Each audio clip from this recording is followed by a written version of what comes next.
So got a quick turnaround against a talented and tough-minded group that's well coached, and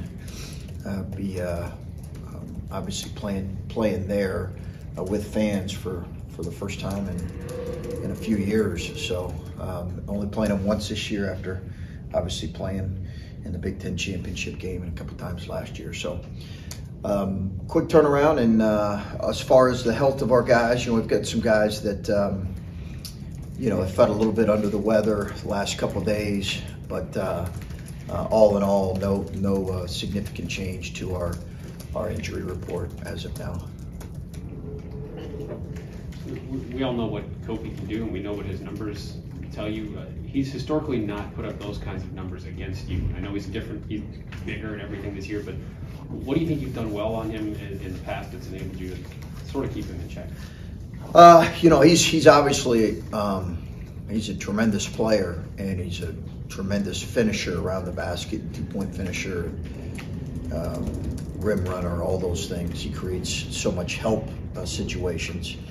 I think we've probably done a good job with some of our positioning against him. You're trying to keep a body on him as much as possible, but all in all, Adam, he's a guy that you're not going to expect to, he's going to get some of his, and you're trying as much as possible just to make him work. Obviously, they're not apples to apples, but coming off the physical challenge that Indiana presented, does that help at all in preparation for this? Like going into that game, and you mentioned like angles and things with EJ on Trace.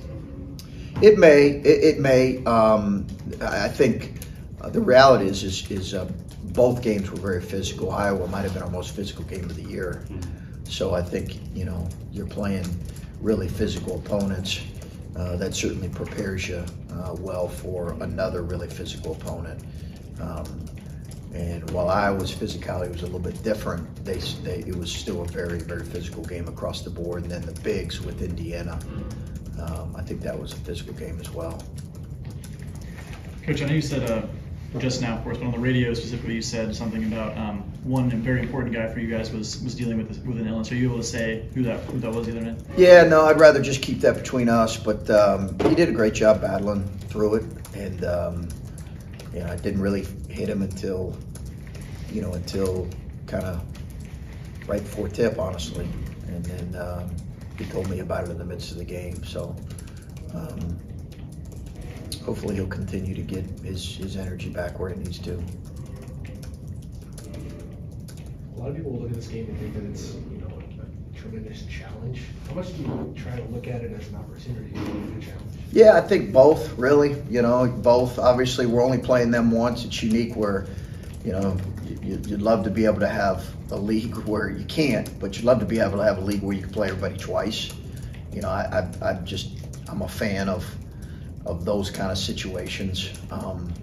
With a league this big, you can't do it, and I understand why you can't do it, but I'd love to be able to do traditional home and homes. But having said that, we've got them obviously once on the road, as well as a couple other teams on the road once. So I think all in all, you look at it as both. Certainly a great challenge and a great opportunity.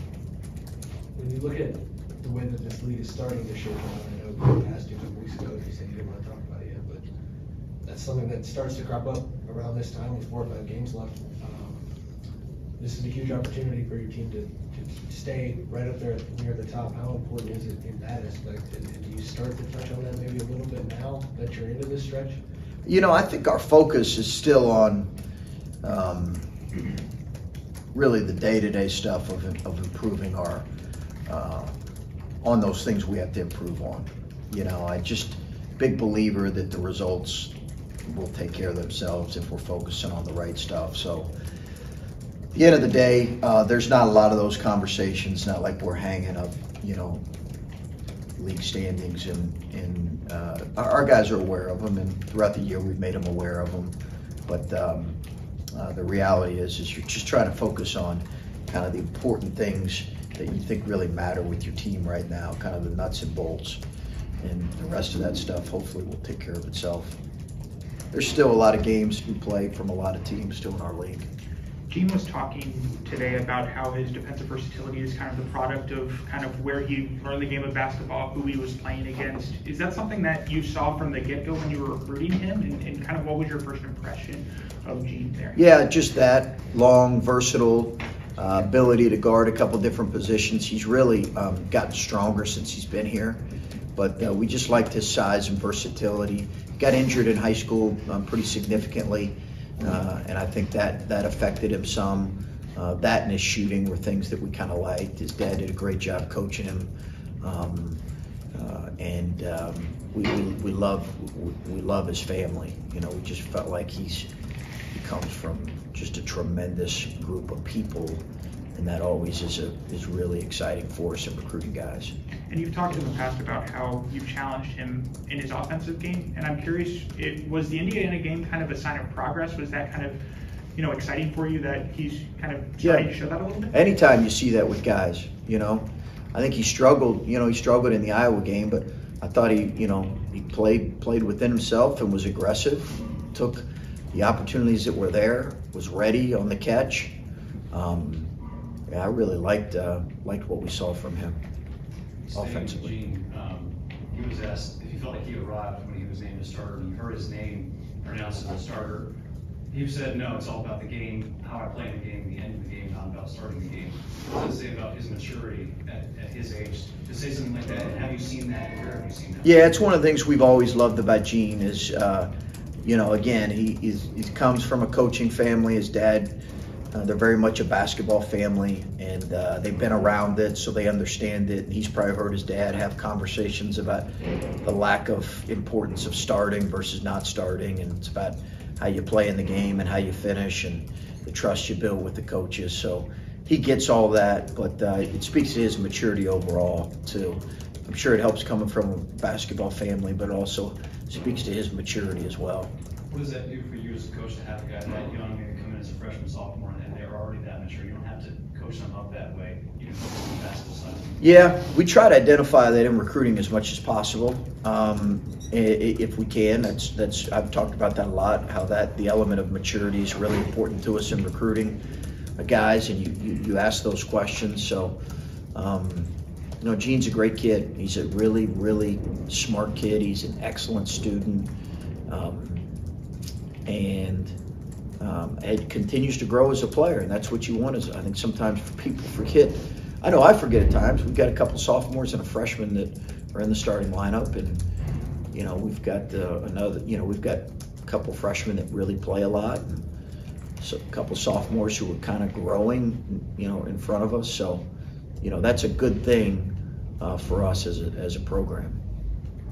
I know everyone would love to come in as a freshman and make an immediate impact, Malachi style, but how important was Gene's freshman year just to kind of get used to the college game, make the adjustments, play some, have a role, but kind of grow into what he's become this year? Yeah, I think, it's always hard on guys, but I also think they don't have to look too far to see some of their teammates or guys they played AAU with playing less than them or lesser roles. It's all over college basketball, and they're like, oh, well, I'm not the only one that's kind of going through this. So I think his first year he did played important games, helped us win, but his game's got to continue to grow, and that's the most important thing I'm challenging him with. He's got to continue to grow his overall game. Ball skills have to continue to get better. Consistent shooting has to continue to get better. He's got to continue to be a complete defender and grow in that area, and I know if he continues to work, that'll be the case, and I love that about him. Just looking at this Illinois team, looks like they start 4 seniors at guard, and Cockburn is a junior, obviously. Just they present some challenges, it appears, on paper. Just scouting them. What on film too. Curbelo coming off the bench too. I mean, yeah. As he's working his way back in, just what do you see with them? It's more than just a big guy. Yeah, no, you got a 5-year starter in Trent Frazier, 5 or 6, I think, maybe 5-year starter. He started since he got there, so maybe 6 years. It might be 6 years, but he started since he got there. He's really as key to them as anything. Plummer's really important as well. I think that was a really impactful transfer for him. I think he came from Utah, Steve. They can really shoot it across the board. They're very old, and obviously Kofi anchors things. So, yeah, I mean, I think they're you know, there's a reason why there's a lot of really good teams in our league. A lot of really good teams, and they're right there for sure. You're getting kind of deep into the season here against teams that have to win these games to improve their standing, or Michigan State probably need them to get in the tournament, et cetera. Just, you can't afford to have the kind of lapses that maybe you've had the last couple of games and expect to beat teams that are good teams or desperate teams. Just, I don't know, what can you guys do to get that settled and work through those, to play a full 40 minutes? Yeah, I think just continue to work on it. You're right, the people you play now, as we finish, you know, pretty much everybody's got something to play for. I think as we finish out the schedule, some are playing for seeding, some are playing for, you know, to get off the bubble, whatever the case may be. But, you know, I think just continue to work on those things that we've identified we need to work on.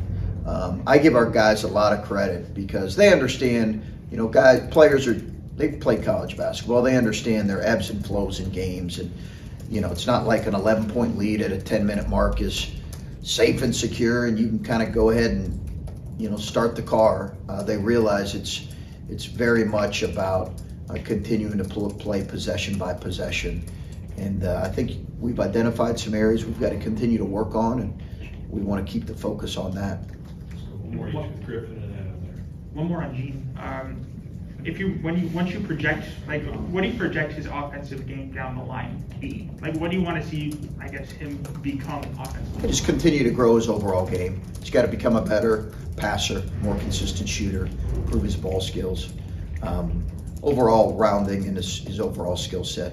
And he's done that. He's continues to grow in that area. But it'll be important. It'll be important off season for him because we expect him to play a big role. Did you get short in a possession in the Indiana game? Some with the possession arrow, looked like it didn't get reset at one point. I thought we did, and I thought we did in the middle of the game. Right. But I've not gotten verification on that. But have you? I have not, but it sure looked like it didn't get reset at one point, and then looked like everybody on the bench was pointing. They knew it was your ball, and the official said the other way. And I wonder if you had gotten clarity.